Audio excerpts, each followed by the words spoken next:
अब हम आपको कर्नाटक में कांग्रेस सरकार की उस योजना के बारे में बताएंगे जिसके तहत वहां की सरकार, कांग्रेस की सरकार जो है, गरीब अल्पसंख्यकों को ऑटो रिक्शा और टैक्सी खरीदने में 50% की सब्सिडी देगी। यानी गाड़ी की आधी कीमत सरकार देगी और बाकी की आधी कीमत चुकाने के लिए भी सरकार लोन देगी। अब आप खुद सोचिए कि कर्नाटक में अगर आज किसी गरीब व्यक्ति ने अल्पसंख्यक नहीं बल्कि बहुसंख्यक समाज में जन्म लिया हो तो वो अपने आप को आज कितना कोस रहा होगा। कर्नाटक के जो बाकी के जो धर्मों के लोग हैं, जो बहुसंख्यक धर्म में हैं, वो सोचते होंगे काश हम भी अल्पसंख्यक होते। कर्नाटक सरकार का कहना है कि वो अपनी इस नई योजना के तहत लोगों को आत्मनिर्भर बनाना चाहती है और उनके लिए रोजगार के नए अवसर पैदा करना चाहती है। लेकिन दूसरी तरफ वो ये भी कहती है कि इस योजना का लाभ सिर्फ गैर हिंदुओं को ही मिलेगा। ये योजना हिंदुओं के लिए नहीं है। यानी अगर कोई व्यक्ति हिंदू है, चाहे कितना भी गरीब है, चाहे उसके पास कोई पैसा नहीं है, तो उसे सरकार ऑटो रिक्शा और टैक्सी खरीदने पर सब्सिडी नहीं देगी। लेकिन अगर कोई व्यक्ति मुस्लिम समुदाय से है या फिर ईसाई है, जैन है या बौद्ध धर्म से है, तो इन लोगों को सरकार की तरफ से ऑटो रिक्शा और टैक्सी खरीदने पर 50% की सब्सिडी मिलेगी। इस हिसाब से अगर कोई गैर हिंदू व्यक्ति 5 लाख रुपए की कोई नई गाड़ी टैक्सी में चलाने के लिए खरीदता है तो उसे सरकार से 2.5 लाख रुपए की सब्सिडी मिल जाएगी और जो बाकी 2.5 लाख रुपए रह जाएंगे उनमें भी 2 लाख रुपए सरकार उसे लोन के रूप में देगी। लेकिन अगर कोई हिंदू व्यक्ति यही 5 लाख रुपए की गाड़ी खरीदे तो उसे ना तो सरकार से 50% की सब्सिडी मिलेगी और ना ही सरकार की तरफ से उसे इस योजना के तहत कोई लोन दिया जाएगा।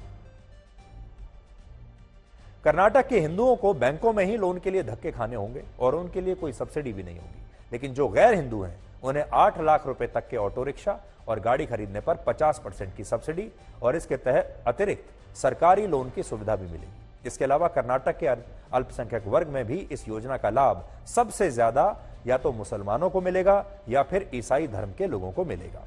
कर्नाटक में 96 लाख लोग अल्पसंख्यक समुदाय में आते हैं, 96 लाख, जिनमें लगभग 79 लाख यानी 82% सिर्फ मुसलमान है। यानी ये प्राइमरी मुख्य तौर पर ये जो योजना है ये मुसलमानों के लिए है। 12% ईसाई हैं और बाकी धर्मों की आबादी 5% या उससे भी कम है। यानी आंकड़ों से समझे तो इस योजना का सबसे ज्यादा फायदा मुसलमानों और ईसाइयों को होगा। हालांकि सरकार का कहना है कि अल्पसंख्यक वर्ग में भी वही लोग इस योजना का लाभ ले सकेंगे जिनके परिवार की वार्षिक आय 4.5 लाख रुपए से कम होगी। अब सोचिए कर्नाटक में ऐसे कितने हिंदू परिवार होंगे जिनकी वार्षिक आय इससे कम होगी, लेकिन उन्हें भी फिर भी इस योजना का कोई लाभ नहीं मिलेगा और इसका कारण सिर्फ यह होगा कि वो लोग हिंदू हैं।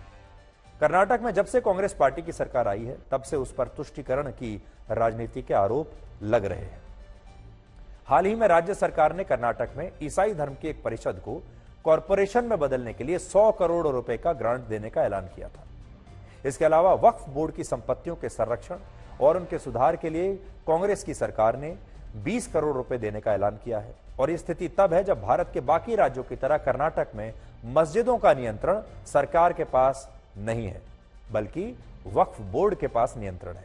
यानी मस्जिदों में जितना भी पैसा आता है इससे सरकार का कोई लेना देना नहीं, ना हिसाब किताब सरकार के पास है।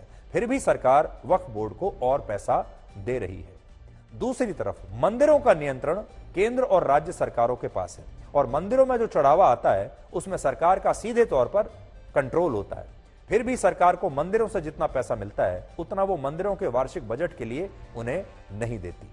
यानी सेकुलर भारत में मस्जिदों का नियंत्रण वक्फ बोर्ड के पास है, चर्चेज का नियंत्रण ईसाई धर्म की संस्थाओं के पास है, गुरुद्वारों का नियंत्रण गुरुद्वारों की प्रबंधक कमेटी के पास है, लेकिन मंदिरों का नियंत्रण सरकारों के पास है।